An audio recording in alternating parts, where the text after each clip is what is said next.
রাসের second day. তো যেহেতু আমি আগের দিনকেই বাড়ি এসেছিলাম, তো আমার ঠিকমতো মেলাও ঘোরা হয়নি, ঠাকুরও দেখা হয়নি। তাই জন্য সেকেন্ড দিন আগে চলে গেলাম তাড়াতাড়ি করে, যে ঠাকুর দেখে নিই, প্রণাম করি, দেন তারপরে কিছুক্ষণ প্রোগ্রাম দেখবো, যেহেতু প্রোগ্রাম হচ্ছে, প্রচুর লোকজনও এসছে। তো প্রোগ্রাম দেখে দেন তারপরে মেলা ঘুরবো। তো সেই মতো আমরা দাঁড়িয়ে পড়েছিলাম প্রোগ্রাম দেখার জন্য। আর এত আওয়াজ হচ্ছিল, আমরা তো মোটামুটি বিয়ার করে নিচ্ছিলাম ওই আওয়াজটা, কিন্তু ওই ছোট দুটোর কষ্ট হচ্ছিল, সেই জন্য আমরা ভাবছিলাম, মানে নিজেরাও কনফিউজ ছিলাম যে কতক্ষণ থাকবো না থাকবো। দেন ভাবলাম যে না, ঠিক আছে, ওদের কষ্ট হচ্ছে, কান্নাকাটি করছে, আমরা চলে যাই। তো আমরা গেলাম যেখানে রাইডসগুলো আছে ওইখানে গেলাম, গিয়ে ডিসাইড করলাম যে ফুচকা খাবো। তো ফুচকা খাওয়া শেষ হতে না হতেই আমরা আরেকটা পোর্শন চলে গেলাম, যে না অন্যদিকে যাই, ছোটো বাড়ি যেটা বলে, ছোটো মা। তো ছোটো মায়ের দিকটাতে যাই, ওখানে একটা নাকি ক্ষীরের পাটিসাপটা দেখে এসেছিলো দিদি আগের দিনকে। আমি তো আগের দিনকে ছিলাম না, ওই জন্য জানি না। তো ক্ষীরের পাটিসাপটা খাবো বলে আমরা গিয়েছিলাম। গিয়ে তার আগেই মোমো দেখে ফেলেছি, তো মনে হলো যে না, মোমোটা আগে খেয়ে নিই। আর আমরা কি খাবো তার আগেই পুচকে পাচকাগুলো টেস্ট করছে, মানে ঝাল ঝাল মোমোগুলো।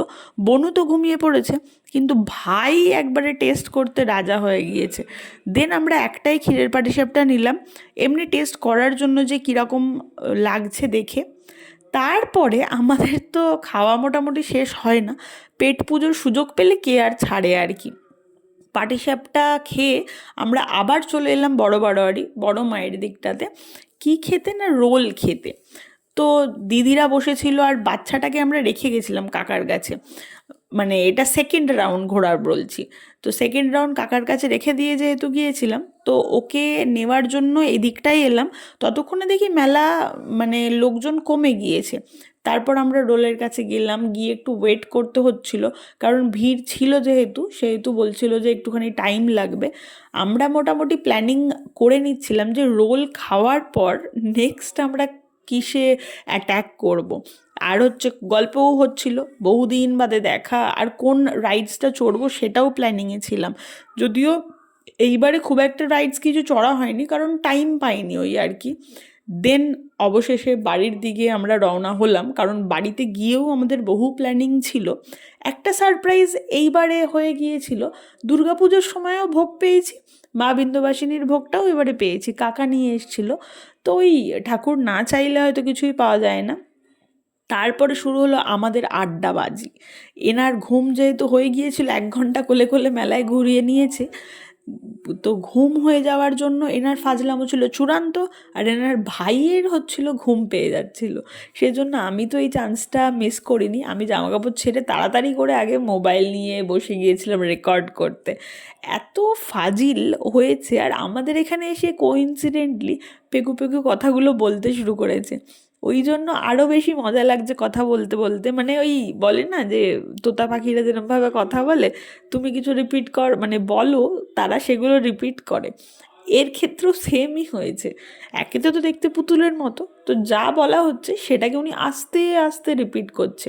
আর এই যে ভাইয়ের এখানে ঘুম পাড়ানোর প্রসেস চলছে, কারণ ভাইয়ের ব্যাটারি 0। অন্যদিকে বনু খুব ইন্টারেস্ট পেয়ে গেছে, আমি যেহেতু ভিডিওটা রেকর্ড করছি, ও সেটা নিয়ে ফাজলামো করবে বলে বিভৎস এক্সাইটেড। ওই যে ক্যামেরাটা অন করেছি, ও অমনি এসে এক্সপ্রেশন দিচ্ছে, বিভিন্ন এক্সপ্রেশন। এটা অ্যাকচুয়ালি আমি এক্সপেক্টও করিনি যে এরকমও ওর রিয়াকশান হবে। আমি ভেবেছি হয়তো কান্নাকাটি করবে ভীষণ রকমের। দেন কাকা হঠাৎ করে পেছন থেকে এসে বলল যে যাবি আমার সাথে মেলায়, চ রাইডস চড়বো। আর অমনিই দেখছি হঠাৎ করে নেমে এসে জুতো ফুটো পরে নিয়েছে, পরে নিয়ে কাকার পেছনে, ওই যে কাকার পেছনে ঘুরছে। কারণ কি, কাকা যেহেতু বলেছে যে মেলায় নিয়ে যাবে, তখন অলমোস্ট রাত্রি 12টা বেজে গিয়েছে। আর ও কিছুতেই কাকার পেছন ছাড়ছে না, কারণ দুবার রাইডস চড়ে এসছে অলরেডি ওই 1 ঘন্টার মধ্যে। তো ওর মজা পেয়ে গেছে ও। 12টাও নয়, সরি, 12:30 বেজে গেছে।